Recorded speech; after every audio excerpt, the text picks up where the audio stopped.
ఒకప్పుడు విమర్శల బాణాలు, ఇతనా లీడర్ అనే మాట, గల్లీ స్థాయిలోనూ విమర్శలు, పార్టీ ఫ్యూచర్ ఏంటనే భయం. కానీ సీన్ మారిపోయింది. 2023 తర్వాతే అసలు ఆట మొదలైంది. పాదయాత్ర తర్వాత విమర్శల స్థానంలో ప్రశంసలు. ఇతనా లీడర్ అనే మాటకి బదులు లీడర్ అంటే ఇతనే కదా అనేంత మార్పు. సిల్లీ గల్లీ విమర్శల స్థానంలో ఢిల్లీ స్థాయిలో బ్రహ్మరథం పార్టీ ఫ్యూచర్ ఏంటనే భయానికి బదులు ఫ్యూచర్ అంతా అతనే అనే భరోసా వచ్చేసింది. ఆ భరోసానే నారా లోకేష్. ఒకప్పుడు తాత రాజకీయ లెగసీ వచ్చిన వారసుడు, తండ్రి నీడలో తండ్రి అండతో పాలిటిక్స్ చేసిన వ్యక్తి. కానీ ఇప్పుడు తనను హేళన చేసిన వారి ముక్కును వేలేసుకునేలా రాజకీయ వ్యూహాలు పనడంలో నేర్పరి. తనకంటూ దేశంలోనే ఓ ప్రత్యేక గుర్తింపు. ఆ గుర్తింపు పేరే నారా లోకేష్. మంత్రిగా తన బాధ్యతలు నిర్వహించడమే కాదు, ప్రజల మధ్య ఉంటూ ఎప్పటికప్పుడు సమస్యలు పరిష్కరిస్తూ సరికొత్త ట్రెండ్ సెట్ చేశారు. చెప్పడానికి మంత్రి అయినా టీడీపీలో కీలకంగా వ్యవహరిస్తూ కూటమి మధ్య నిత్యం సఖ్యత ఉండేలా బాధ్యతగా వ్యవహరిస్తున్నారు. ఆ బాధ్యత పేరే నారా లోకేష్. పల్లె నుంచి పట్నం వరకు, ఉత్తరాంధ్ర నుంచి రాయలసీమ వరకు, చిన్న కార్యకర్త నుంచి పెద్ద స్థాయి నేతల వరకు అతనే భరోసా. ఆ భరోసా పేరే నారా లోకేష్. దేశంలో మోదీ కంటే పవర్ఫుల్ లీడర్ ఎవరూ లేరు. అంతటి నేత తన ఇంటికి కుటుంబంతో సహా ఆహ్వానించి 3 గంటల పాటు ఆతిథ్యం ఇచ్చారంటే మామూలు విషయం కాదు. ఆ విఐపి పేరే నారా లోకేష్. రైట్, ఇవాళ నారా లోకేష్ బర్త్డే.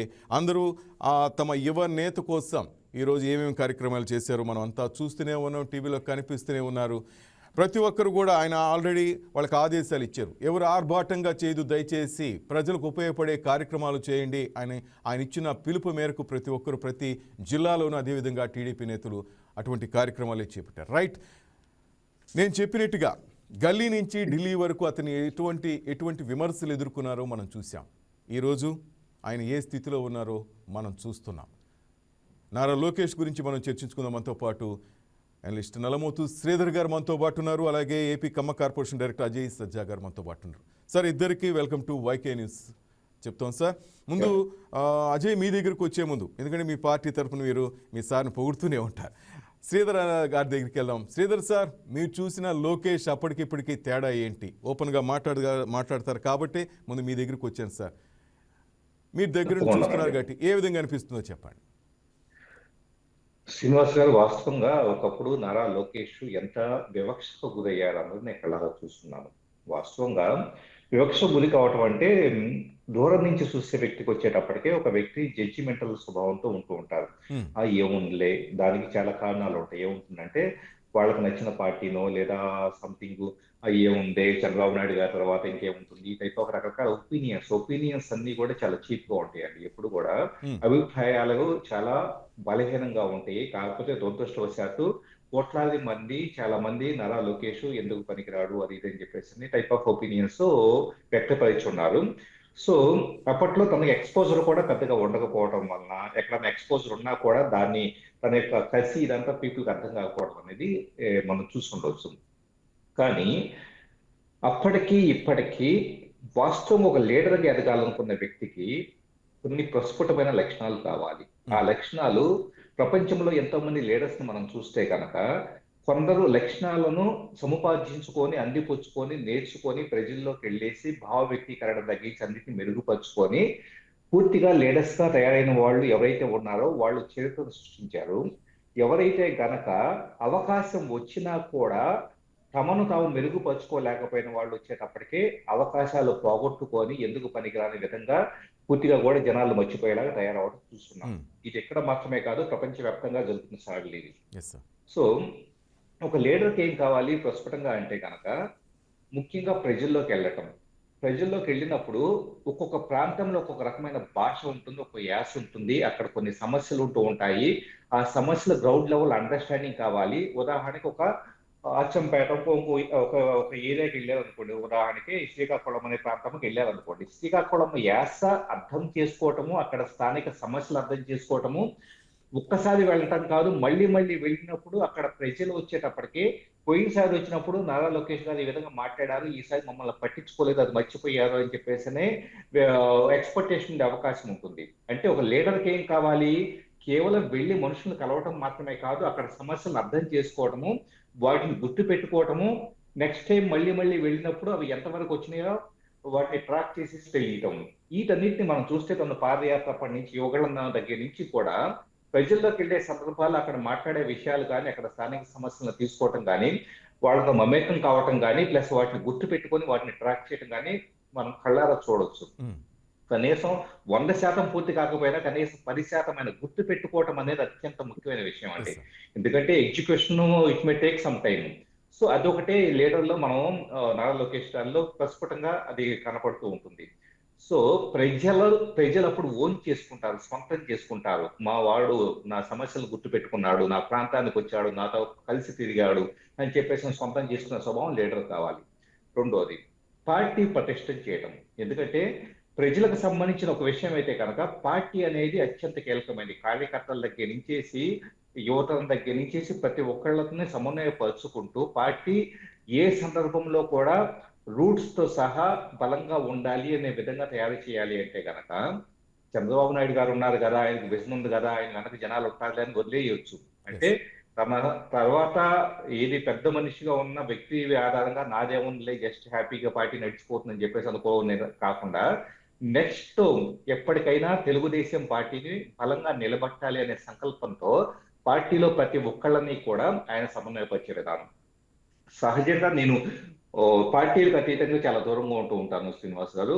కానీ నాకు లోకల్ గా అక్కడ పార్టీస్ లో ఉండే వాళ్ళు కామన్ గా చెప్పే విషయాలు ఏంటంటే సన్నిహితంగా ఆయన లోకేష్ గారు సన్నిహితంగా ఎవరన్నా దగ్గరికి వెళ్తే గనక ఏది రెగ్యులర్ గా ఆయనతో కలిసి వర్క్ చేసేవాళ్ళు మీ టైం వేస్ట్ చేసుకుని ఇక్కడ నా కోసం నన్ను కలవడానికి ఎందుకు వచ్చున్నారు, మీరు చేయాల్సిన పని చాలా ఉండే, మనం కలిసి కబుర్లు చెప్పుకోవడానికి కాదు అని చెప్పేసి ఆయన చెప్పే విధానం అనేది. అంటే ఎడ్యుకేషన్ ఉండాలి కానీ నేను నారా లోకేష్ గారితో ఇన్నిసార్లు తిరిగాను, ఎలా తిరిగాను, ఈ సందర్భంలో ఉన్నానని చెప్పేసి దాన్ని ఆయన ఎంకరేజ్ చేయరు. ఆయన మీరేం చేస్తున్నారు, మీరు మీ ప్రాంతంలోకి వెళ్ళండి, అక్కడ సమస్యలు తెలుసుకోండి, అక్కడ వాటిని సాల్వ్ చేయండి అని చెప్పేసి పార్టీని ప్రజలతో మమేకం చేసే విధంగా పటిష్టం చేయడం అనేది అత్యంత కీలకమైన విషయం. అది నేను వాళ్ళ దగ్గరగా ఉండే ఎంతో మంది వ్యక్తుల ద్వారా విన్న ఇది. ఖచ్చితంగా ఒక పార్టీ బలంగా నిలబడటానికి అది అత్యంత కీలకమైన విషయం. మూడోది కమ్యూనికేషన్. చాలా మంది కళ్ళారా చూశాను, నారా లోకేష్ సరిగా మాట్లాడు, తన మాట చేత కాదు, లేకపోతే తన నాలెడ్జ్ లేదు, ఏది పడితే అది మాట్లాడతాడు, రకరకాలుగా అంతకుముందు కామెంట్లు చూస్తున్నాం. కానీ ఈ రోజు నారా లోకేష్ తో ఆయన మాట తీరు చూస్తే, భావ వ్యక్తీకరణ చూస్తే ప్రపంచంలో దిగ్గజ కంపెనీల్లో ఉండే బిజినెస్ లీడర్స్ కూడా అంత పాలిష్డ్ గాను, అంత ఆచితూచి ఏ పదం ఎక్కడి దాకా మాట్లాడాలో అంత ఉన్నతంగా మాట్లాడే పరిస్థితి ఉంది. ఈరోజు అతను స్థానిక లీడర్ కాదు, భారతదేశంలో ఒక రాష్ట్రానికి సంబంధించిన లీడర్ గా చూడొద్దు, అతను అంతర్జాతీయ లీడర్ గా చూడాల్సిన పరిస్థితి అనేది ఏర్పడింది. ఎందుకంటే ఖచ్చితంగా చూస్తూ ఉన్నాం, ఇప్పుడు గొప్ప లీడర్ కావాలి అంటే కనుక భాష మెరుగుపడాలి, వ్యక్తీకరణ మెరుగుపడాలి, సబ్జెక్ట్ నాలెడ్జ్ మెరుగుపడాలి. క్వాంటమ్ కంప్యూటింగ్ గురించి మాట్లాడాలంటే కనుక దాని గురించి నాలెడ్జ్ ఉండాలి, గూగుల్ డేటా సెంటర్ గురించి మాట్లాడితే దాని గురించి నాలెడ్జ్ ఉండాలి, లేదా ఒక దగ్గర వచ్చేటప్పటికే ఇన్ఫ్రాస్ట్రక్చర్ గురించి మాట్లాడాలంటే ఆ స్థానికంగా ఉండే రిసోర్సెస్ మీద అవగాహన ఉండాలి. అంటే సబ్జెక్ట్ నాలెడ్జ్ ని చాలా అర్థవంతంగాను ఏ వేదిక మీద ఉంటే ఆ వేదికకు తగ్గట్లుగాను, అంటే ప్రజల దగ్గర సామాన్య రైతుల దగ్గర ఉంటే రైతుల్లాగా మాట్లాడటము, బిజినెస్ లీడర్స్ దగ్గర ఉంటే బిజినెస్ లీడర్ లాగా మాట్లాడటము, ఇంత వేరియేషన్ అనేది ఈ రోజు నారా లోకేష్ గారితో మనం చూస్తూ ఉన్నాం. అదే నేషనల్ మీడియాలోకి వెళ్ళి ఇంటర్వ్యూస్ లో చూస్తే, నేషనల్ మీడియాలో ఇంటర్వ్యూస్ లో తన అటైర్ కానీ ఎక్కడ గర్వం లేకుండాను పాయింట్ టు పాయింట్ మాట్లాడే విధానం కానీ ఇదంతా కూడా అద్భుతంగా అనిపిస్తూ ఉంది. ఖచ్చితంగా తను భవిష్యత్తులో ఒక నేషనల్ లీడర్ అవుతాడంటాం ఏమాత్రమో సందేహం లేదు. రైట్. అజయ్ గారు, ఇప్పుడు మీ వంతు వచ్చింది. సార్ చెప్పారు, నల్లమోతు శ్రీధర్ గారు ఒక మాట అన్నారు మధ్యలో, తన దగ్గరకు వచ్చే వ్యక్తులు ఎందుకు టైం వేస్ట్ చేస్తారు, మీకు చాలా పనులు ఉన్నాయని. ఎందుకంటే మీరు చాలా క్లోజ్గా ఉంటారు, యువగాళ్ళ నుంచి ఆయన వెంట తిరిగారు కాబట్టి. నిజంగా అలాంటి సందర్భం మీకు ఎప్పుడైనా ఎదురైందా? నిజంగా అలాంటి వ్యక్తిత్వం అయింది? గుడ్ ఈవినింగ్ శ్రీనివాస్ గారు, మీకు అదేవిధంగా ప్యానెల్లో ఉన్న అనలిస్ట్ పెద్దలు శ్రీధర్ గారికి కూడా. శ్రీధర్ గారు చెప్పిన మాట 100% వాస్తవం అండి. లోకేష్ గారికి ఏంటంటే మీరు ఎంత సాన్నిహిత్యంగా ఉండనివ్వండి, నిత్యం ఆయన చుట్టూ తిరిగితే ఆయనకు నచ్చడండి. ఎందుకంటే ఈ రోజు ప్రజలు మన మీద ఒక నమ్మకంతో మనల్ని గెలిపించారు, మనకంటూ ఒక బాధ్యత ఉంది. రోజు మీరు నా చుట్టూ తిరిగితేనే నేను మిమ్మల్ని గుర్తు పెట్టుకుంటాననేది అతిశయోక్తి.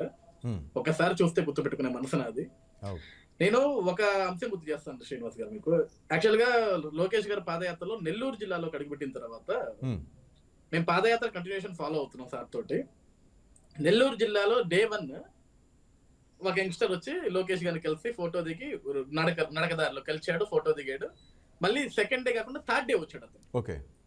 థర్డ్ డే వచ్చి మళ్ళీ ఇంకొక ఫోటో కోసం వెళ్తే యాక్చువల్ గా ముందు రోజు ఆయన ఏ షర్ట్ వేసుకుని వచ్చాడో ఏ సమయంలో వచ్చాడో కూడా చెప్పాడు. ఓ, అంటే ఈ గ్యాప్ లో ఎన్ని వేల మందిని కలిసి ఉంటాడు ఈ 2 days లో ఆయన. ఉమ్, అంటే లోకేష్ గారికి ఉన్న బ్రెయిన్ ఎట్లా అంటే ఎంత షార్ప్ గా పనిచేస్తుంది అంటే అన్ని వేల మందిలో కూడా ఈ పర్సన్ ఆల్రెడీ కలిసాడు అండ్ ఆ వచ్చిన రోజు ఏ టాపిక్ చెప్పాడు కూడా ఆయన తిరిగి చెప్తున్నాడు అతనికి. ఓకే. నువ్వు నన్ను పలానా అంశంలో కలిసావురా, పలానా అంశం గురించి నాతో మాట్లాడు, నాకు గుర్తుంది, నేను చెప్తానమ్మా, నాకు గుర్తుందిరా అని చెప్పాడంటే మేము ఆశ్చర్యపోయాం అసలు. ఉమ్, ఎందుకంటే ఈ గ్యాప్ లో కొన్ని వేల మందిని కలుసుకుంటూ వెళ్ళారు కదా, ఎలా గుర్తు పెట్టుకోగలిగాడు ఉమ్, అంటే. ఒకసారి ఇక్కడ ఒక నాయకుడు ఇలా ఎదగగలుగుతున్నాడు, ఇలా ఆలోచన చేయగలుగుతున్నాడు అంటే ఒకటే సార్, ఏ కార్యకర్త వచ్చి ఏం చెప్పినా సరే ఏదో జస్ట్ విని వదిలేయట్లేదు. ఉమ్, రాసుకోవడం పక్కకి పెడితే ఇక్కడ రాసేస్తున్నాడు మొత్తం, ఓకే. బ్రెయిన్ లో రాసేస్తున్నాడు. మీరు స్టార్టింగ్ లో ఒకటి కోట్ చేశారు శ్రీనివాస్ గారు, అనేక మంది విమర్శలు చేశారు, ఎస్ సార్, ఇతనేంటి నాయకుడు మాట్లాడటం చేత కాదు అని. సార్ బహుశా నారా లోకేష్ గారు ఓడిపోయి ఉండొచ్చు, కానీ ఓడిన తర్వాత ప్రపంచం ఏంటో అతను తెలుసుకున్నాడు సార్. ఉమ్, కానీ ఆ ఓటమి నుంచి వచ్చిన గెలుపు ఎంత అద్భుతంగా ఉంటుందో, ఎంత స్ట్రాంగ్ గా ఉంటుందో బెస్ట్ ఎగ్జాంపుల్ గా నిలిచిపోతున్నారు నారా లోకేష్ గారు. ఓకే. ఎందుకంటే ఎంత మంది విమర్శలు చేసినా సరే ఆ విమర్శలు పట్టించుకోలేదు. తనను తాను ఒక శిల్పం మాదిరి చెక్కేసుకున్నాడు నీట్ గా, ఒక గొప్ప పిక్చర్ ఇచ్చేసాడు అతను. యువగలం పాదయాత్రతో ఒక యుద్ధాన్ని మొదలు పెట్టాడు, నవశకానికి నాంది పలికాడు. ఆంధ్రప్రదేశ్ రాష్ట్రం గడిచిన 5 సంవత్సరాల్లో సైకోల చెరలు నలిగి నలిగి నరకయాతన చూస్తున్న ఆంధ్రప్రదేశ్ రాష్ట్రాన్ని తన యువగలం పాదయాత్రతోటి సైకో చెర నుంచి విడిపించాడు. ఈరోజు ఆంధ్రప్రదేశ్ రాష్ట్ర ప్రజలకు ఒక నూతన ఉత్తేజాన్ని ఇచ్చాడు. ఈరోజు సార్ లోకేష్ గారి జన్మదినం సందర్భంగా రాష్ట్ర వ్యాప్తంగా కూడా పండుగ వాతావరణంగా అందరూ కూడా జరుపుకున్నారు సార్. కానీ ప్రతి ఒక్క ప్రభుత్వ పాఠశాలలన్నిటికీ కూడా ఒక ఆర్డినెన్స్ పాస్ చేశారు. ఏ పాఠశాలల్లో కూడా రాజకీయ నాయకుల ప్రవేశం వెళ్ళకూడదు, ఎటువంటి గిఫ్ట్స్ ఇవ్వకూడదు, ఎటువంటి బ్యానర్లు ఇవ్వకూడదు, ఎటువంటి జెండా వెళ్ళకూడదు, ఎటువంటి స్లోగన్ ఇవ్వకూడదు అని. సార్ ఈ రోజు మేము మా స్థానిక జెడ్పీహెచ్ఎస్ స్కూల్కి వెళ్ళాము. ఒక 500 నోట్ బుక్స్ పెన్స్ తీసుకొని వెళ్ళి, ఎందుకంటే ఎగ్జామ్స్ రానున్నాయి, పిల్లలకు ఉపయోగపడతాయి అని మేము తీసుకెళ్తే అక్కడ ఉన్న హెడ్ మిస్టర్స్ చెప్పారు సార్, విజయలక్ష్మి గారు, సార్ మాకు వచ్చిన ఆర్డినెన్స్ ఇది, కావాలంటే మీరు డే ఆఫ్టర్ టుమారో వచ్చి జస్ట్ మీరు బుక్స్ ఇచ్చి వెళ్ళండి సార్, ఇవి రాజకీయాలుగా వద్దన్నారంటే. సార్ అంటే ఒక ఎడ్యుకేషన్ సిస్టమ్ లో ఎంత మార్పును తీసుకొస్తున్నారు అంటే పాఠశాలలు, దేవాలయం లాంటి పాఠశాలల్లో మనకు కావాల్సింది రాజకీయాలు కాదు, పిల్లలు నేర్చుకోవాల్సింది రాజకీయ నాయకుల గురించి కాదు. గత అంతకు ముందు ఎవరెవరైతే విద్యావంతులు ఉన్నారో, లేకుంటే మనకి చదువు ఏ విధంగా చెప్తున్నారు, మనం భవిష్యత్తులో ఏ విధంగా ఎదగాలనుకుంటున్నారు, దాని గురించి మనం నేర్చుకోవాలి తప్ప రాజకీయాల గురించి కాదని చెప్పేసి ఒక అద్భుతమైన మార్పును తీసుకొచ్చారు. ఈరోజు సర్వేపల్లి రాధాకృష్ణన్ గారి పేరుతోటి ఈ రోజు విద్యార్థులకు ఒక కిట్లు అందించారు అంటే సార్, దానికి ఎంత దూరం ఆలోచించారంటే, అంటే నేటి జనరేషన్ సర్వేపల్లి రాధాకృష్ణన్ గారి గురించి మర్చిపోయి ఉండొచ్చు, మళ్ళీ గుర్తు చేస్తున్నారు తిరిగి. డొక్కా సీతమ్మ గారి పేరిట మధ్యాహ్న భోజనం పథకం తీసుకొచ్చారు అంటే, ఈరోజు గత ప్రభుత్వాలందరూ కూడా వాళ్ళ పేర్లతోటి భోజనాలు పెట్టుండొచ్చు సార్. ఈరోజు మనం భోజనం పెడుతున్నాం కదా మనం పేరు వేసుకోవటం కాదు, డొక్కా సీతమ్మ గారి గురించి తెలుసుకోవాలి. ఆవిడేంటి, ఆవిడ గొప్పతనం ఏంటి, ఆవిడ చెయ్యి ఎంత మంచిది అని తెలుసుకోవాలి. ఎందుకంటే ప్రతిరోజు భోజనం చేసే విద్యార్థి అసలు ఎవరి డొక్కా సీతమ్మ గారు అని ఒక్కసారి ఆలోచిస్తాడు కదా. అంటే ఒక విద్యా వ్యవస్థలో ఈరోజు ఆయన విద్యాశాఖ మంత్రిగా బాధ్యతలు తీసుకున్న తర్వాత ఎన్ని మార్పులు తీసుకొస్తున్నారు అంటే, ఈరోజు మెగా పేరెంట్ టీచర్స్ మీటింగ్స్ పెట్టడమే కానీ, ఈరోజు టీచర్స్ కి అదే విధంగా విద్యార్థుల తల్లిదండ్రులకి వాళ్ళిద్దరిని అనుసంధానం చేయటం. ఎందుకంటే పిల్లవాడు ఇంట్లో తక్కువ సమయం గడుపుతాడు, అక్కడి నుంచి వచ్చిన తర్వాత స్కూల్లోనే ఎక్కువ సమయం గడుపుతాడు.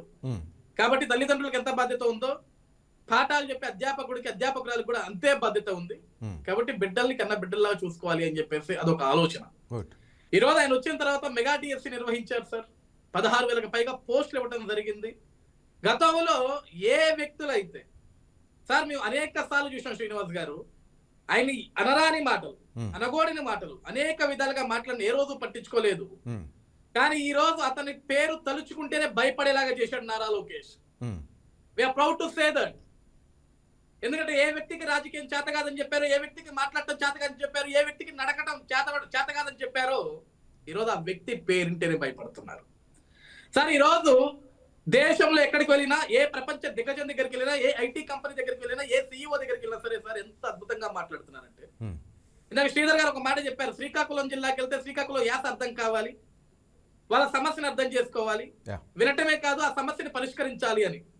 సార్ నేను పాదయాత్ర మొత్తం గమనించాను సార్. పాదయాత్ర మొత్తంలో ఏ జిల్లాకు వెళ్ళినా సరే వాళ్ళు మాట్లాడింది ప్రతిదీ నోట్ చేసుకుంటున్నారు. అందరు రాజకీయ నాయకుల్లాగా కాదు సార్.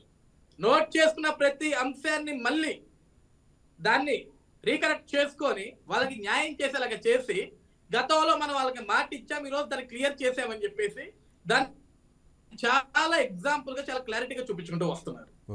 ఈరోజు అటువంటి ఒక నాయకుడిని చూసి మేము చాలా ఇన్స్పైర్ అయ్యాం సార్. ఎందుకంటే ఏ రాజకీయ నాయకుడు కూడా సార్, ఈవెన్ మా చంద్రబాబు నాయుడు గారికి కూడా ఆలోచన రాలే, ఎందుకంటే సీనియర్ మోస్ట్ నాయకుడు. కానీ కార్యకర్తలే ప్రాణం, తెలుగుదేశం పార్టీ జెండాని కార్యకర్తలే మోస్తున్నారు. ఆ కార్యకర్తలు లేకపోతే ఈ పార్టీ లేదు. అలాంటి కార్యకర్తకు ఆపద వస్తే ఎవడు కాపాడేది వాడిని అని కార్యకర్తల సంక్షేమం అనేది పెట్టాలని మొట్టమొదటిగా ఒక ఆలోచన చేసిన వ్యక్తి గౌరవ నారా లోకేష్ గారు. ఈరోజు ఆ సంక్షేమం అనేది ఏదైతే పెట్టారో కార్యకర్తల సంక్షేమం అనేది, దాని ద్వారా సార్ ఈరోజు ఏ కుటుంబంలో తెలుగుదేశం పార్టీ కార్యకర్త కుటుంబంలో ఏ పెద్దకి ఏ ఇన్సిడెంట్ జరిగినప్పటికీ కూడా పార్టీ అండగా ఉంటుంది, వైద్య సహాయం అందజేస్తుంది. ఎవరన్నా ప్రాణాలు కోల్పోతే ఆ కుటుంబానికి ఈరోజు 5 లక్షల రూపాయలు భరోసా కల్పిస్తుంది. ఇవన్నీ కూడా ఈ ఆలోచనలు ఎక్కడి నుంచి వచ్చినాయి సార్? ఒక నాయకుడి దగ్గర నుంచి వచ్చినాయి. ఈ రోజు కూడా నారా లోకేష్ గారు మాకు 164 స్థానాలు వచ్చాయి కదా అని ఎక్కడ విరవేయట్లేదు. ఆయన ఇంకా నిత్య విద్యార్థులకు చదువుకుంటున్నాడు, నేర్చుకుంటున్నాడు. ఈరోజు తండ్రి అడుగుజాడల్లో నడుస్తున్నాడు, తండ్రి బాటలో పరుగులు పెడుతున్నాడు. సార్ ఈరోజు తన తండ్రిని చూసి ఎంత నేర్చుకున్నాడో, తన తండ్రిని చూసి మంచి నేర్చుకున్నాడు, తన తాతని చూసి పొగరు నేర్చుకున్నాడు. మంచి వాళ్ళకి మంచిలాగానే ఉంటాడు, చెడ్డ వాళ్ళకి తాట తీసి చూపించేస్తాడు. ఆ విషయంలో అస్సలు వెనకడిగేయడు. ఎందుకంటే చాలా దగ్గర నుంచి చూసాం శ్రీనివాస్ గారు మేము. నిజంగా లోకేష్ అన్న భావితరాల భవిష్యత్తుకి బెస్ట్ ఎగ్జాంపుల్ కనపడిపోతున్నాడు. ఈరోజు ఆంధ్రప్రదేశ్ రాష్ట్రంలో యువత ఎవ్వరు కూడా ధైర్యపడట్లేదండి. ఎందుకంటే ద బెస్ట్ లీడర్ ఎంత అద్భుతంగా పరిపాలన చేయాలో అంత అద్భుతంగా నేర్చేసుకున్నాడు. చివరికి దేశ ప్రధాని నరేంద్ర మోడీ గారు కూడా ఎంత ఇష్టపడుతున్నాడంటే ఆ పర్సన్ ని, అంటే తనను తాను మార్చుకున్న తర్వాత, ఒక సబ్జెక్ట్ నాలెడ్జ్ పెరిగిన తర్వాత, ఏ సమస్య, రైతాంగ సమస్య దగ్గర నుంచి యువత సమస్య దాకా ప్రతి సమస్య మీద కూడా ఫుల్ 100 to 100% సబ్జెక్ట్ క్లారిటీ తోటి ముందుకు వస్తున్నారు. అదన్నీ కూడా దేశ ప్రధాని నరేంద్ర మోడీ గారికి నచ్చి ఈరోజు లోకేష్ గారిని అంత గౌరవిస్తున్నారు, అతన్ని అంత ప్రాణంగా చూసుకుంటున్నారు. ఒక్క నిమిషం అజయ్ గారు. సార్ మీరు విన్న అజయ్ గారు చెప్పిన మాటల్లో శ్రీధర్ గారు నేను ఒక విషయం అడుగుతున్నాను సార్. లోకేష్ గారిని చేసినట్టు బాడీ షేమింగ్ కానీ, వ్యక్తిత్వ హననం కానీ, కామెంట్స్ కానీ సోషల్ మీడియాలో ఎంత ఆయన ఇబ్బంది పెట్టారో మనం చూసాం sir. Sir on that time చాలామందికి అనిపించింది ఈ అబ్బాయి ఏమైపోతాడో, వెనక్కి వెళ్ళిపోతాడేమో, రాజకీయాల నుంచి భయపడతాడేమో, కష్టమేమో అనుకున్నారు సార్. కానీ ఇదంతా ఎలా వచ్చిందంటారు సార్? అతనిలో ఈ చేంజ్ అంతా ఎట్లా వచ్చిందంటారు సార్? మీరు దగ్గర నుండి చాలామంది మనుషులు మీరు అనలైజ్ చేస్తుంటారు. నాకు అనిపించింది, నేను కూడా అనుకున్నాను సార్, లోకేష్ కష్టమేమో ఇంకా రాజకీయాలు అనిపించింది సార్ అతన్ని చేసిన కామెంట్స్ ఆయన చూస్తే. ఒకటండి, లీడర్స్ పుట్టరండి, లీడర్స్ తయారు చేయబడతారు. సో దాన్ని లోకేష్ నమ్మారు. ఆ విషయం చాలా స్పష్టంగా అర్థమవుతూ ఉంటుంది. ఇంతకుముందు అజయ్ గారు అద్భుతమైన పాయింట్ చెప్పున్నారు. నిజంగా రాజకీయాలు చేయదలుచుకుంటే కనుక విమర్శలతోనూ ప్రతిదాడులతోనూ, బూతులు తిట్టుకుంటాను, ఇంకో రకంగానో సో పబ్బం గడపవచ్చు కొంతకాలం పాటు. ఓకే, మా లీడర్ ఎంత బాగా తిడుతున్నాడు ఆపోజిషన్ లీడర్ను, లేకపోతే మా లీడరు అధికార పక్షాన్ని ఎంత బాగా తిడుతున్నాడు అని చెప్పేసి అని సో వెనక కేడర్ కానీ లేకపోతే కార్యకర్తలు కానీ సంబరపడిపోవచ్చు, కొంతకాలం పాటు ట్రోలింగ్ నడవచ్చు. కానీ అది రాజకీయం కాదు అన్న విషయం ఫస్ట్ అర్థం చేసుకోవాలి. ప్రజాస్వామ్యంలో రాజకీయ వ్యవస్థలు ఎందుకు ఉన్నాయి, అధికార పక్షం కానీ ప్రతిపక్షం కానీ ఎందుకు ఉన్నాయి అంటే కనుక ప్రజలకే వీలైనంత సేవ చేయడం కోసం, మేలు చేయడం కోసం, పథకాల కోసం, లేకపోతే కనుక డెవలప్మెంట్ యాక్టివిటీస్ కోసం ఉన్నాయి. ఆ కోర్ ఎసెన్స్ అర్థం చేసుకున్న వ్యక్తి లీడర్ అవుతాడు. ఎందుకంటే రాజకీయం ఎప్పుడు చేయాలి, ఎన్నికలు ప్రకటించబడిన తర్వాత లేదా ఎన్నికలు దగ్గర పడుతూ ఉన్నప్పుడు సరే సమీకరణాలు లేకపోతే అవన్నీ, మిగతా సమయంలో పూర్తిగా కూడా అధికారం మీద, డెవలప్మెంట్ మీద, వీటన్నిటి మీద కేంద్రీకరించాలి. సో ఇక్కడ లోకేష్ లో మనం చూస్తే నేను లీడర్ని అవ్వాలి అని చెప్పేసి, నేను లీడర్ కావాలి అంటే కనుక ఏదో అబ్యూజ్ గా మాట్లాడుకోవటం ద్వారానో లేకపోతే ఇలా నాకొద్దు, నాకు కావాల్సింది పూర్తిగా కూడా డెవలప్మెంట్ ఎజెండా కావాలి. ఉమ్, సో డెవలప్మెంట్ ఎజెండా ఉన్నప్పుడు మాత్రమే ఒక రాష్ట్రాన్ని కానీ ఒక దేశానికి కానీ మనం మోడల్గా నిలవగలుగుతాం అని చెప్పేసి అనే పర్స్పెక్టివ్ అనేది తనలో చాలా ప్రస్తుతంగా కనపడుతూ ఉంటుంది. ఉమ్, మీరు అన్నట్లు చాలా మంది తిట్టు ఉండొచ్చు, చాలా మంది ఇదిగా మాట్లాడుతుండొచ్చు. నిజంగా చాలా మంది ఇంకా లోకేష్ ఎందుకు పనికిరాడు అని కూడా ఆ టైప్ ఆఫ్ ఇమేజ్ క్రియేట్ చేస్తున్నారు. చాలా అంటే ఇది అతను సోషల్ మీడియాలో అదే పనిగా పెట్టుకున్నారు చాలా మంది. చేస్తున్నారు. డిమోరలైజేషన్. అంటే ఉమ్, నేను సొసైటీలో సైకలాజికల్ గా 2 టైప్స్ ఆఫ్ మైండ్ సెట్లు చూస్తుంటానండి. సార్. కొంతమందినేమో కెళ్ళికితే, కొంతమంది కదిలిస్తే గనక వాళ్ళు పడిపోతారు.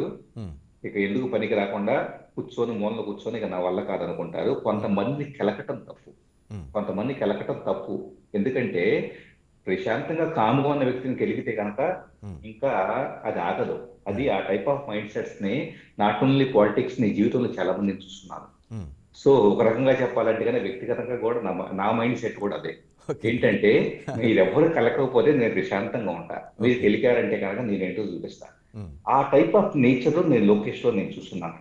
ఉమ్, ఎందుకంటే పీపుల్లో అతన్ని ఏదో కామెంట్ చేయడం ద్వారా, జడ్జి చేయడం ద్వారా, మీమ్స్ తయారు చేయడం ద్వారా అతన్ని ఏదో తొక్కేయాలని చెప్పేసి చూశారు. కానీ ఉమ్, అక్కడ దాన్ని అతను ఆ ఎనర్జీ మొత్తాన్ని కూడా, కసి మొత్తాన్ని కూడా తీసుకొచ్చేసి ఏం చేయాలో చేద్దాం అని చెప్పేసి అని తన భాష దగ్గర నుంచి ఎవ్రీథింగ్ ఇంప్రూవ్ చేసుకుంటా, సబ్జెక్ట్ నాలెడ్జ్ ఇంప్రూవ్ చేసుకుంటా, లీడర్స్ తో తిరుగుతా, కోర్ మొత్తాన్ని ఇచ్చేసుకుంటా. నిజంగా ఒక రకంగా చెప్పాలంటే చంద్రబాబు నాయుడు గారు ఇన్నేళ్లలో సాధించిన దాంతో పోలిస్తే కనుక లోకేష్ తక్కువ సమయంలో సాధించింది చాలా ఎక్కువ. యా.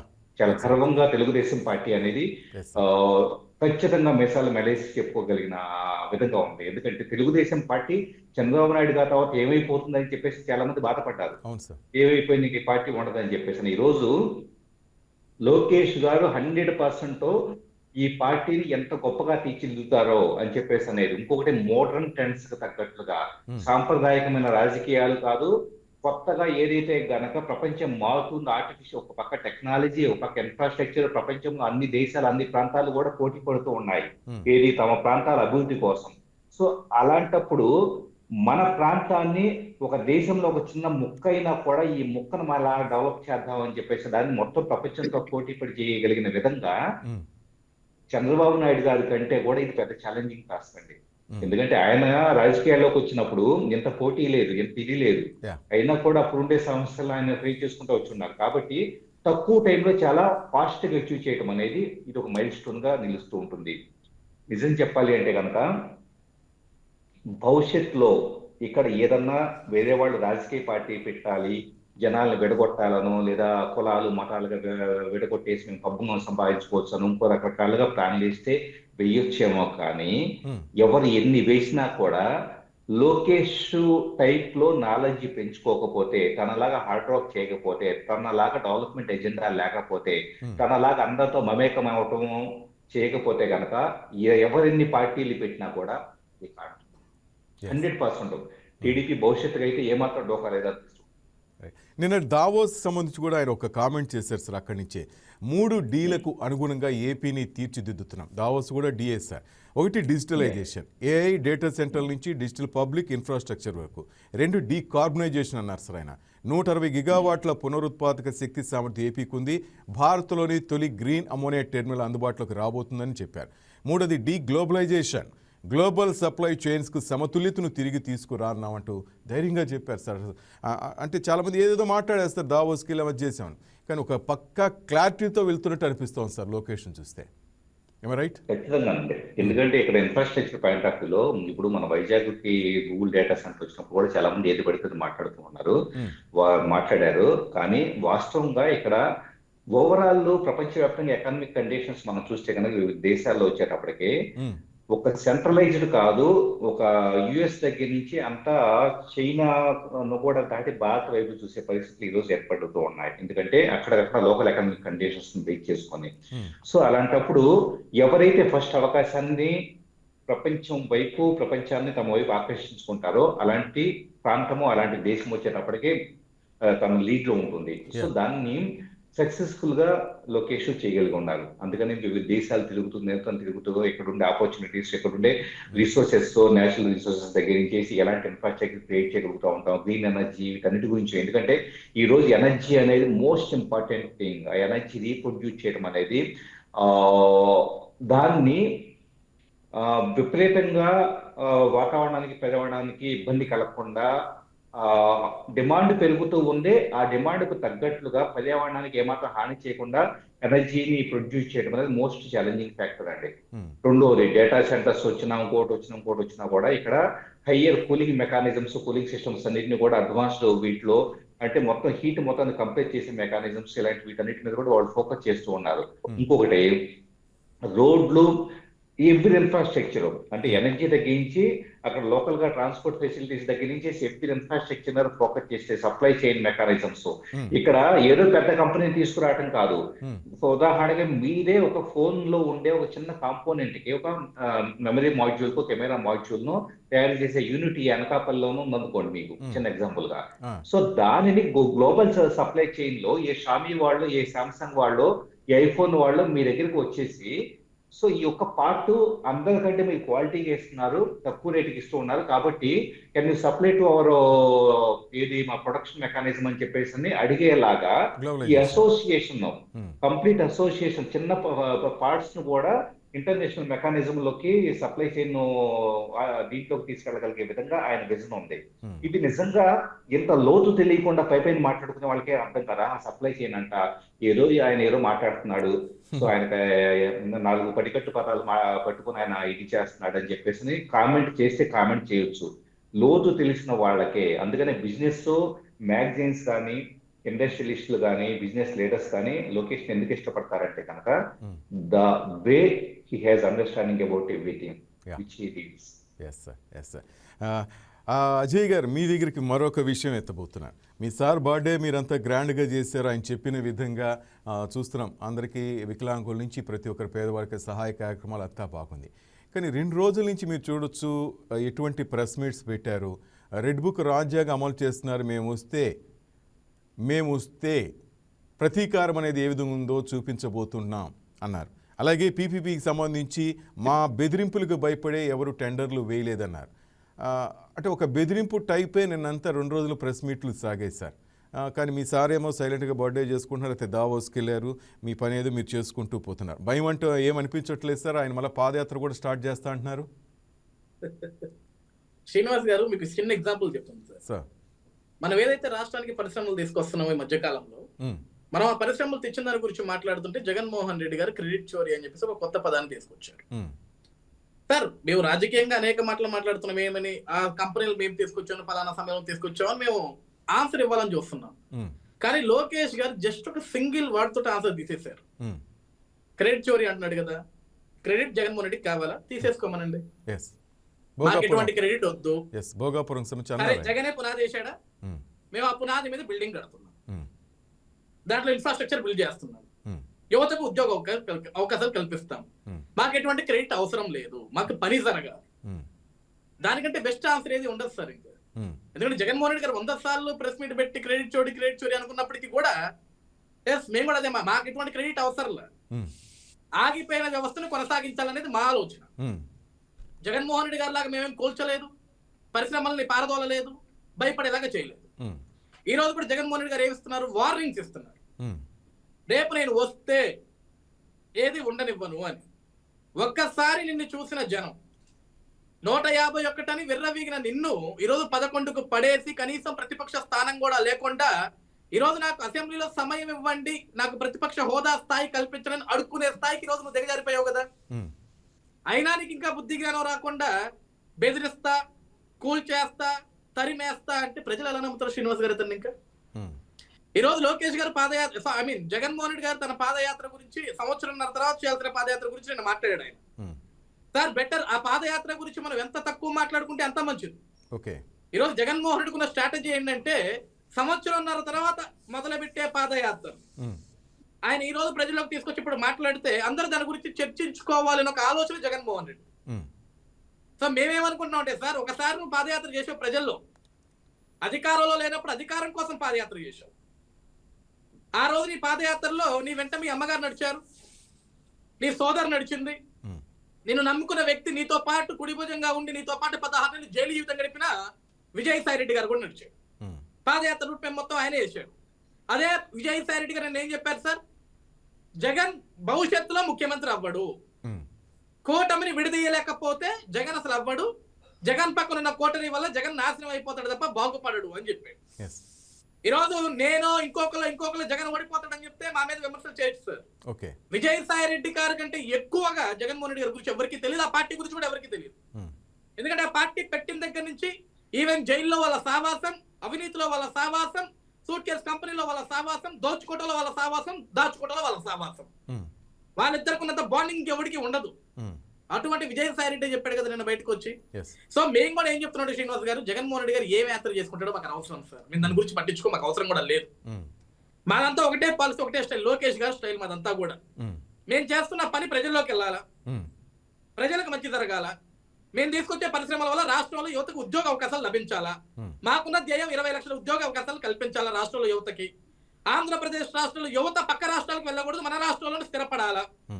ఈ రోజు ఆంధ్రప్రదేశ్ రాష్ట్రంలో యువతలు పై చదువుల కోసం విదేశాలకు పోవాల్సిన అవసరం లేదు, తల్లిదండ్రులు వదిలేసి ఆ బిడ్డలు ఇక్కడే ఉండాలా, ఇక్కడే 5 అంకెల జీతం సంపాదించాలా, తల్లిదండ్రులతో సంతోషంగా ఉండాలా. అది మా ఆలోచన, అది మా యువనాయకుడు ఆలోచన. ఆ ఆలోచనకు అనుగుణంగానే ఈరోజు పనిచేస్తున్నాడు, ముందుకెళ్తున్నాడు, పరుగులు పెట్టేస్తున్నాడు రాష్ట్రాన్ని. ఈరోజు ఒక పక్క విద్యాశాఖ మంత్రిగా ఎంత కీలకమైన బాధ్యత అంటే విద్యాశాఖలో సరే ఒక చిన్న చీమ చుట్టుకోమన్నా సరే దానికి సమాధానం చెప్పాలా.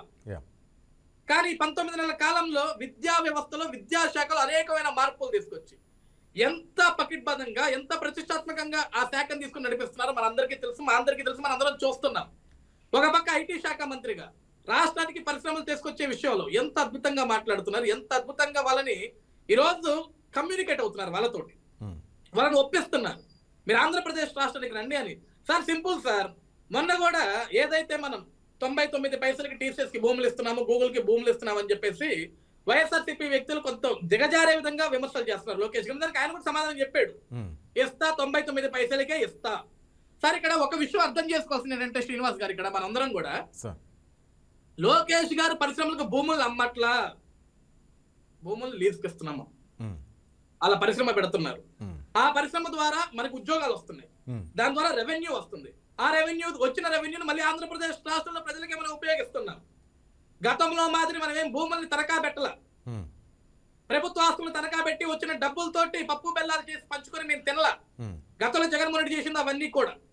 ఈరోజు లోకేష్ గారు అవేం చేయట్లేదు సార్, ఈరోజు కూటమి ప్రభుత్వం అదేం చేయట్లేదు సార్. చాలా పర్ఫెక్ట్ గా ఉన్నాం, మేము చాలా పర్ఫెక్ట్ గానే ముందుకెళ్తున్నాం. నిజంగా మేము తప్పు చేస్తే ప్రజలు ఎందుకు సార్ మమ్మల్ని మెచ్చుకుంటారు? ఈ రోజు జగన్మోహన్ రెడ్డి గెలిచిన వెంటనే ప్రజలు కేవలం 3 నెలల తర్వాత బయటకు వచ్చిన రోడ్డు మీద ధర్నాలు చేశారు, జగన్మోహన్ రెడ్డి పరిపాలన బాగలేదని చెప్పేసి ప్రశ్నించారు. కానీ 19 నెలల కాలంలో కూటమి ప్రభుత్వం పరిపాలన బాగలేదని ఒక జగన్ తప్ప, ఒక జగన్ పార్టీ తప్ప ఇంకెవరన్నా మాట్లాడుతున్నారా? లేకుంటే కొంతమంది పేటిఎం వాళ్ళు తప్ప ఇంకెవరైనా మాట్లాడుతున్నారా? సో వాళ్ళ గురించి పట్టించుకోవాల్సిన అవసరం లేదు సార్. ఈ రోజు నేను మన ఛానల్ ద్వారా చాలా మంది పెద్దలకు కావచ్చు, ఈ రోజు కూటమి ప్రభుత్వాన్ని అనుసరించే వ్యక్తులందరికీ కూడా నేను ఒక్కటే చెప్తున్నాను, జగన్ ని పట్టించుకోవాల్సిన అవసరం మనకి లేదు.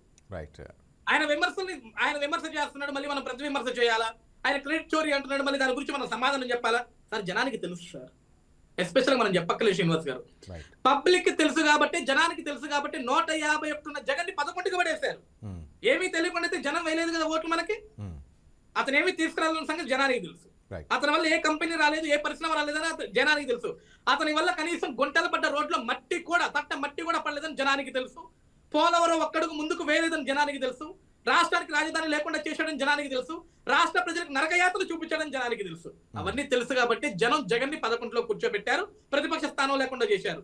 ఈ రోజు మళ్ళీ జగన్ విమర్శలు చేస్తున్నట్టు అర్థం ఏంటి? నేను ఇంకా ఉన్నాను, నా గురించి మీరు అందరూ మాట్లాడుకోవాలి అని. ఈ రోజు అతను రప్పాలను ఎంకరేజ్ చేసిన, బూతులను ఎంకరేజ్ చేసిన, గాంజా డ్రగ్స్ తీసుకున్న వాళ్ళని మళ్ళీ వాళ్ళ ఇంటికి వెళ్ళి పరామర్శలు చేసిన, ఈ రోజు రప్పారప్పని రోడ్డు మీద మోగ జైవుల్ని, సార్ ఇంట్లో నాన్ వెజ్ వండుకోవచ్చు తప్పలేదు సార్, దాని విధానం వేరు. నడి రోడ్డు మీద కిరాతకంగా నరికి చంపి ఆ రక్తాన్ని మొహకాలకు పూసుకొని, షట్లకు పూసుకొని, అవన్నీ పైశాచికత్వం కాదా?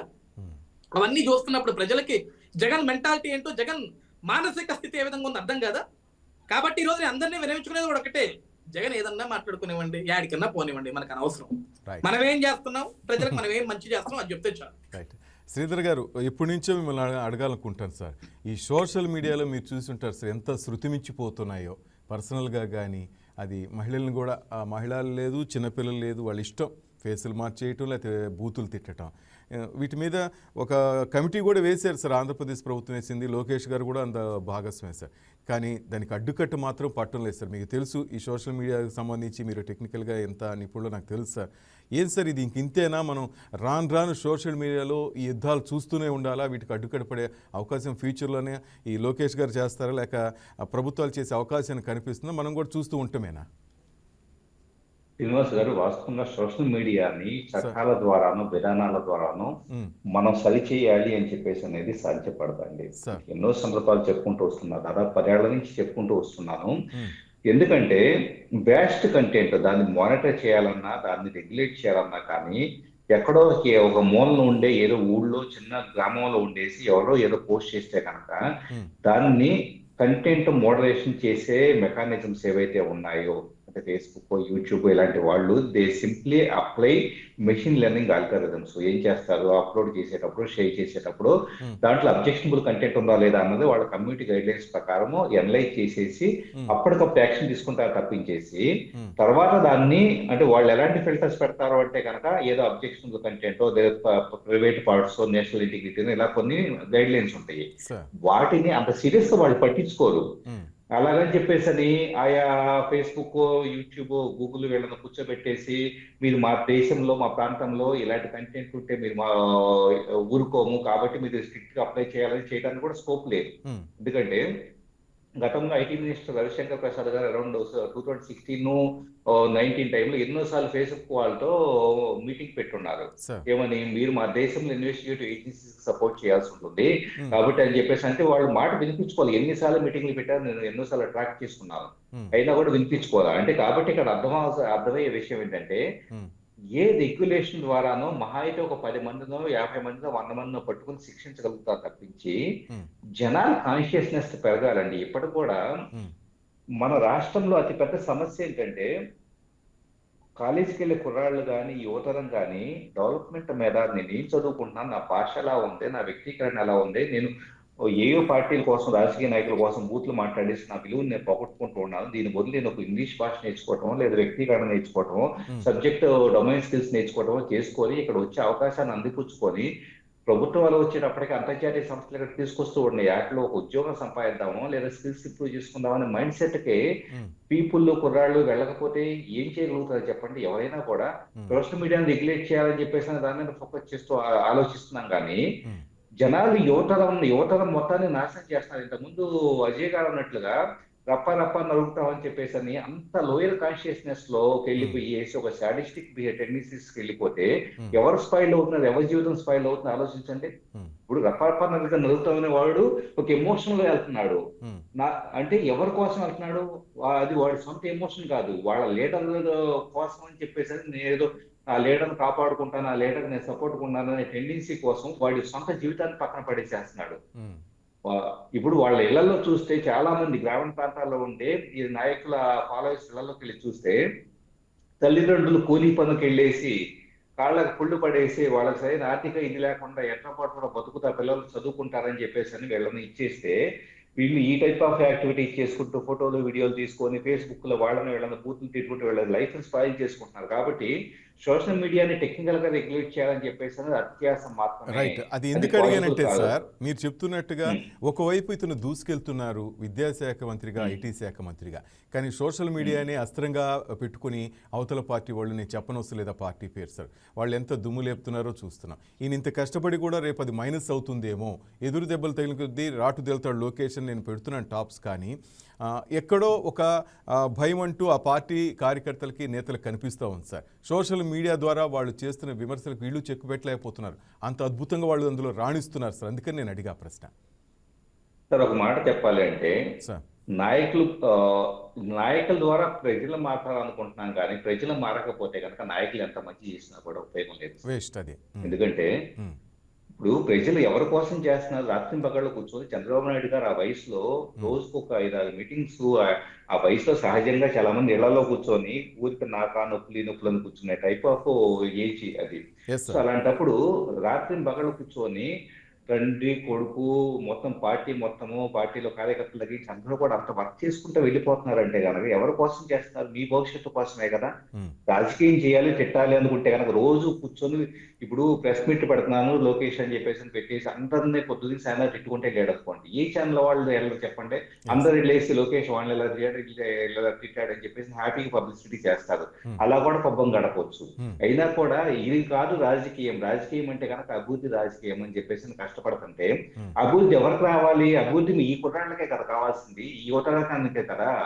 మీకు ఫలాలు వస్తాయిరా బాబు, మీరు కొద్దిగా జాగ్రత్తగా చదువుకోండి, ఒక పద్ధతిలో ఉండండి అని చెప్పేసి ప్రభుత్వాలు కష్టపడుతుంటే కనుక ఇక్కడ తిట్టేసేసి ఇష్టం వచ్చినట్టు నాకు భవిష్యత్తు అవసరం లేదు, నేను ఎలాగ ఇష్టం వచ్చినట్టు తిరిగి చేస్తానని బతికితే కనుక ఇంకా ఏం చేయగలుగుతాం? కాబట్టి వీళ్ళ ద్వారా పార్టీకి ఏదో నష్టమేమో, లేకపోతే వీళ్ళు ఇట్లానే పెట్టకపోతే ఏ నష్టం అంటే కనుక నష్టమైనా కూడా ఎవరి భవిష్యత్తును నాశనం చేసుకుంటున్నారు? యువతరం భవిష్యత్తుని, మీ రాష్ట్రం భవిష్యత్తును నాశనం చేసుకుంటున్నారు. అది యువతరం గ్రహించకపోతే ఏ నాయకుడు ఏం చేయలేడండి. 100%. రేపు ఇంకొక పార్టీ భవిష్యత్తులో 30 ఏళ్ళు 50 ఏళ్ల తర్వాత అయినా కూడా ఒక నాయకుడు వచ్చినా కూడా అప్పటికి ప్రజలు మారకపోతే కనుక వ్యక్తిగతంగా వాళ్ళే దెబ్బతింటారు. అంతే, వ్యక్తిగతంగా దెబ్బతింటారు. మీ చాయిస్ ఏనండి. ఈ రోజు కూర్చొని గంజాయి తాగుతావా, పుస్తకం పట్టుకొని చదువుకుంటావా, నాలెడ్జ్ పెంచుకుంటావా, ఉద్యోగం సంపాదిస్తావా అని 2 చాయిస్లు ఉంటే నాకు ఇదే వద్దు గంజాయి మొత్తం ఉంటానని యువతరం చాయిస్ తీసుకుంటే ఎవరు నష్టపోతారు? మీ ఇష్టం, మీ లైఫ్ అంతే. మీరు నష్టపోవాలనుకుంటున్నారు, మీరు నష్టానికి గురి చేసే నాయకుడిని కోరుకుంటున్నారు. ఇంకెవరికి కావాలి? ఏం చేయాలి? ఎంత కష్టపడతారు? రేపు ఈ రోజు ఈ నాయకులు పోతే మీ టెండెన్సీ ఇలాగే చూస్తే భవిష్యత్తులో మీ గురించి ఆలోచించే నాయకులు కూడా రాకపోవచ్చు. అప్పుడు పూర్తిగా అగాధంలోకి వెళ్ళిపోతారు. అజయ్ సార్ మీరేమంటారు? సార్ ఇక్కడ ఒకటి శ్రీనివాస్ గారు, నాకు ఈ ఆవేదన ఈ బాధ నాకు మొదటి నుంచి ఉంది సార్. నేను కూడా సోషల్ మీడియా యాక్టివిస్ట్ సార్. ఇప్పుడు సోషల్ మీడియాని వాడే విధానాలు 2 విధానాలు ఉంటాయి. ఒకటి మంచి, 2 చెడు. అది చాయిస్ మనం తీసుకోవాలి. మంచి వైపు వెళ్తామా, చెడు వైపు వెళ్తామా అని చెప్పేసి. సార్ ఈ రోజు ప్రతి కార్యకర్తకి కూడా, లేకుంటే ప్రతి ఒక్క సిటిజన్కి కూడా సార్ ప్రతి right to speech, right to talk, right to right, వాళ్ళకి ఒక భావ ప్రకటన స్వేచ్ఛ ఉంది. ఏదన్నా రాయొచ్చు, ఏదన్నా మాట్లాడచ్చు, ఏదన్నా చెప్పొచ్చు. కానీ దానికంటూ కొన్ని పరిధులు ఉంటాయి సార్. ఈ రోజు మనం బ్రతుకుతున్న సమాజంలో మనల్ని చూసిన నలుగురు మంచి నేర్చుకోవాలి, కానీ మనం చెడు చేస్తున్నాం మిగతా నలుగురు కూడా ఆ చెడు మార్గంలో నడవకూడదు. ఈ రోజు ఒకటి శ్రీనివాస్ గారు, ఇక్కడ సార్ అందరికీ అన్ని రాజకీయ పార్టీలు అంటే అభిమానం ఉండొచ్చు సార్. ఇప్పుడు నాకు తెలుగుదేశం పార్టీ అంటే అభిమానం ఉండొచ్చు, శ్రీధర్ గారికి ఇంకొక పార్టీ అంటే, మీకు ఇంకొక పార్టీ అంటే. ఇప్పుడు నేను జగన్మోహన్ రెడ్డి గారు కూడా తప్పేం పట్టను సార్. ఆయన్ని ప్రేమించేటోళ్ళు ఉంటారు, ఆయనకంటే ఒక పార్టీ ఒక ఎజెండా ఉంటుంది. కానీ ఒక నాయకుడి విధానం ఎలా ఉండాలి సార్? ఈ రోజు మనం తప్పు మాట్లాడుతున్నప్పుడు దాన్ని వెంటనే ఖండించాలా, మొదట్లోనే తుంచేయాలి దాన్ని. ఇది కరెక్ట్ కాదు, మన రాజకీయాల కోసం మనం పరిధులు దాటి మాట్లాడకూడదు అని చెప్పాలి సార్. ఇదే మేము ఏదన్నా ఒక చిన్న రాంగ్ మిస్టేక్ మాట్లాడితే వెంటనే విపక్షించకుండా మమ్మల్ని మా పార్టీకి సస్పెండ్ చేసేస్తారు సార్. ఒప్పుకోరు. లోకేష్ గారు కానీ చంద్రబాబు గారు కానీ అసలు ఒప్పుకోరు. మీకు చేతనైతే సబ్జెక్ట్ మాట్లాడండి, చేతన కాకపోతే అసలు రాజకీయాలు వదిలేండి, మీ పని మీరు చూసుకోండి. మీ వల్ల మన పార్టీకి బ్యాడ్ నేమ్ రాకూడదు, మనల్ని ప్రజలు నమ్ముతున్నారు, వాళ్ళు మనల్ని తిట్టుకోకూడదు అనేది ఒక ఆలోచన మాకుంది. ఈ రోజు సార్ ఒక రాజకీయ పార్టీలే కాదు శ్రీనివాస్ గారు, సినిమాలు కూడా ఈ రోజు ప్రజలందరూ కూడా ఒక్కొక్క హీరోని ఒక్కొక్కరు ప్రేమిస్తారు సార్. ఈ రోజు మొదట్లో సినిమా రిలీజ్ అయితే సార్ రేపొద్దున తినడానికి తిండుండదు మా ఇంట్లో, కానీ రాత్రి ప్రీమియర్ షో నేను చూడాలి. అది 1000 రూపాయలైనా చూడాలి, 2000 రూపాయలైనా చూడాలి. శ్రీధర్ గారు చెప్పింది అదే, తల్లిదండ్రులు కాళ్ళు పగిలిపోయి పొలాల్లో పనిచేసి కూలి పనులు చేస్తే వీళ్ళకి తెలియటల్లా ఆ డబ్బు ఎట్లా. నేను అనేది అదే సార్. ఇప్పుడు చూడండి సార్, ఒక నాయకుడు ఒక సామ్రాజ్యాన్ని సృష్టిస్తే ఆ సామ్రాజ్యంలో కంపెనీలు ఉండాలా, పిల్లాడి భవిష్యత్తు ఉండాలా, రైతన్న భవిష్యత్తు ఉండాలా, ఆడపడుచులకి భద్రత ఉండాలా, రాష్ట్ర భవిష్యత్తు ఉండాలి. కానీ మనం సృష్టించిన సామ్రాజ్యాలు ఏమీ లేకుండా నేను కేవలం నీకు ఒక పథకం ఇస్తా, నువ్వు బానిసగా దాని మీద బ్రతికేసి నీ దగ్గర డబ్బులు అయిపోయిన తర్వాత మళ్ళీ నీ ఇచ్చే డబ్బుల కోసం వెయిట్ చేయి, అవి లేకపోతే నువ్వు తప్పుడు మార్గంలో నడుపు. ఎందులో ఏది కరెక్ట్ సార్? మనకి భవిష్యత్తు చూపించేటోడు కావాలా, భవిష్యత్తుని అక్కడే నా మీద ఆధారపడరా, నేను విసిరేసే రూపాయి మీద ఆధారపడరా అనేటోడు కావాలా మనకి? ఈ రోజు అదే విధంగా సార్ సినిమాల విషయంలో కూడా నేను ఏమన్నానంటే, సినిమాలు తీసుకోండి, అభిమానం పెంచుకోండి, ఏదన్నా చేసుకోండి. ఈ రోజు ఒక హీరో కోసం మీరు గుట్టలు దించేసుకొని నా హీరో గొప్ప, నా హీరో గొప్ప అని మీరు కొట్టుకుంటున్నారు, కానీ వాళ్ళందరూ పైన బానే ఉంటారండి, కింద మీరు కొట్టుకుంటున్నారు. వేలకు వేల మీరు తగలేసుకుంటున్నారు. రేపొద్దున నీ ఇంట్లో ఒక తింటానికి ఒక గింజ దొరకదు, దానికి నీకు అప్పు పుట్టదు, కానీ నీ అభిమానం కోసం, నీ అభిమాన హీరో కోసం, లేకపోతే నీ అభిమాన నాయకుడి కోసం వాస్తులు అమ్ముతున్నారు. మీకు మీరు శత్రుత్వాలు పెంచుకుంటున్నారు. సార్ ఈరోజు పల్లెల్లో ఏ నియోజకవర్గంలో చూడండి, ఏ గ్రామంలో చూడండి సార్, అయితే రాజకీయ శత్రువులు లేకపోతే సినిమా శత్రువులు. ఏంటి సార్, ఏ నాయకుడు కానీ లేకుంటే ఏ సినిమా స్టార్ కానీ మనకి ఇల్లు కడుతున్నారు, లేకుంటే మనం కోల్పోయే ఆస్తులు మనకు తిరిగిస్తున్నారు. ఏ రాజకీయ నాయకుడు కూడా నువ్వు ఆస్తులు అమ్ముకొని మనకి పనిచేయమని ఎవడు చెప్పడు. ఏ సినిమా స్టార్ కూడా నువ్వు అమ్ముకొని నువ్వు అప్పులు పాలై నాకు వస్తే సినిమా కటౌట్లు కట్టమని ఎవడు చెప్పడు. ఆ పెచ్చ మనం పెంచుకుంటున్నాం. వాటిని తగ్గించుకోవాలి. మనం ఏంటి, మన కుటుంబం ఏంటి, మనం ఏం చదువుతున్నాం, అసలు మన భవిష్యత్తు ఎలా ఉంది, అది అంతే. మీరు సినిమా ఎంటర్టైన్మెంట్ కోసం చూడండి, ఆనందం కోసం చూడండి. ఏ హీరో సినిమా ఇచ్చినా సరే అది సరదా కోసమే సార్. సినిమా జీవితం కాదు, రాజకీయం జీవితం కాదు. ఈ రోజు విద్యార్థులు కానీ యువత కానీ తెలుసుకోవాల్సింది ఏంటంటే, మనం నడుస్తున్న మార్గం, మనం నడుస్తున్న సమాజం, మన పెరుగుతున్న సమాజం, తల్లిదండ్రులు మన మీద ఎన్ని హోప్స్ పెట్టుకున్నారన్న విషయం గుర్తుపెట్టుకోండి. వాళ్ళు ఎన్నో కష్టాలు పడితేనే మనం ఈ స్థాయికి వచ్చాం. ఈ రోజు నా హీరో గొప్ప, నా హీరోని గొప్ప అని మనం మాట్లాడుకుంటున్నది మనకి గొప్ప ఎవరు ఇచ్చారండి? తల్లిదండ్రులు. లేకపోతే మనం ఎక్కడి నుంచి వచ్చాం? విద్యా బుద్ధులు నేర్పించకపోతే మనకి ఇవన్నీ ఎక్కడి నుంచి తెలుస్తున్నాయి? ఇవన్నీ మర్చిపోయి మనం పిచ్చోళ్ళ మాదిరి ఇట్లెట్లా కొడుకుకొస్తే మనకేం తెలుస్తుందండి? ఈ రోజు కూడా నేను యువత అందరికి ఒకటే చెప్తున్నాను సార్, అభిమానం ఉండొచ్చు కానీ పిచ్చ అభిమానం ఉండకూడదు. మన భవిష్యత్తు మన చేతిలోనే ఉంది. ఎంత మంది రాజకీయ నాయకులు వచ్చినా సరే వాళ్ళు ఏం ఆలోచిస్తారు?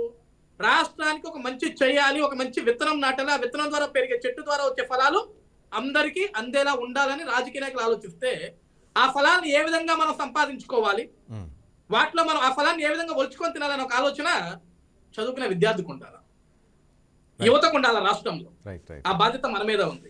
మనం రాజకీయ నాయకులు తప్పు పడితేనో, సినిమా హీరోలు తప్పు పడితేనో కుదరదండి అవన్నీ. ఫైనల్ గా సార్, లోకేష్ గురించి తండ్రికి మించిన తనయుడా, తండ్రికి తగ్గ తనయుడా, అంతకి మించ ఫైనల్ గా ఏం చెప్పబోతారు సార్? ఖచ్చితంగా ఇప్పుడున్న సమకాలీన సమాజంలో తండ్రికి మించిన తనయుడుగానే చెప్పాలి. ఎందుకంటే చాలా వేగం పెరిగిపోయి, ఒకప్పుడు ప్రాంతాలు మాత్రమే పోటీ పడే, ఇప్పుడు ప్రపంచంలో ఉండే అన్ని దేశాలు పోటీ పడే పరిస్థితుల్లో ప్రాంతాలు కూడా ప్రపంచంతో పోటీ పడాల్సిన పరిస్థితి ఏర్పడింది. సో ఖచ్చితంగా తండ్రికి మించి ఇతరులకు ప్రయత్నాలు వేస్తూ, కమ్యూనికేషన్ స్కిల్స్ ఉంటూ, ప్లస్ రూట్ లెవెల్లోకి వెళ్తూ, పార్టీని బలోపేతం చేస్తూ, మనుషులతో మమేకమవుతూ, ప్లస్ తన జ్ఞాపక శక్తి కానీ పూర్తిగా ఒక లీడర్ ఉండాల్సిన అన్ని రకాల క్వాలిటీస్ ఉన్న వ్యక్తిగా ఖచ్చితంగా లోకేష్ ఆంధ్రప్రదేశ్ చేసుకున్న అదృష్టంగా భావిస్తాను, నిర్మోహమాటంగా. అలాంటి లీడర్స్ తో ఇప్పుడు రేపు ఇంకో ప్రతిపక్షం ఇంకో గొప్ప లీడర్ రావచ్చు. సో ఇలాంటి లీడర్స్ కావాలి, ఇలాంటి లీడర్స్. ఎందుకంటే లీడర్ అంటే ద్వేషాన్ని పెంచే వ్యక్తి ఎప్పుడు లీడర్ గా పనికిరాడండి. జనాలను విచ్ఛిన్నం చేసే వ్యక్తి ఎప్పుడు లీడర్ గా పనికిరాడు. జనాలను ప్రేమిస్తూ అందరూ కలిసి నడుగుతామని చెప్పేసి అన్ని పక్షాలని కలుపుకుపోయే వ్యక్తి లీడర్ అవుతాడు. ఆ క్వాలిటీస్ ఈరోజు తను ఎక్కడ విమర్శలు చేయట్లేదు, తన పని తను చేసుకుపోతూ ఉన్నాడు. అలాంటి లీడర్స్ తో ఖచ్చితంగా లీడర్ అంటే ఇలా ఉండాలి అని లోకేష్ నిరూపిస్తున్నాడు. తనను చూసి కొత్త లీడర్స్ పుట్టుకు రావాలి. భవిష్యత్తుని, మన రాష్ట్ర భవిష్యత్తు, మన దేశ భవిష్యత్తు యువతరము ఈయన నుంచి, లోకేష్ నుంచి నేర్చుకోవాలని చెప్పేసి ఆశిస్తున్నాను. Right, okay. మరొకసారి వైకే న్యూస్ తరపున కూడా లోకేష్ గారికి జన్మదిన శుభాకాంక్ష తెలియజేస్తున్నాం సార్. డిబేట్లో పాల్గొనేందుకు మీ ఇద్దరికి కూడా ప్రత్యేక ధన్యవాదాలు sir. Thank you Nallamuri Sridhar sir, thank you Ajay Satya garu, thank you sir. Right, that's all for now. Keep watching YK news. ఇది తెలుగు వారి గుండె చప్పుడు. Please subscribe to YK TV Network. Please subscribe to YK TV. Please watch YK News. Don't forget to subscribe YK News channel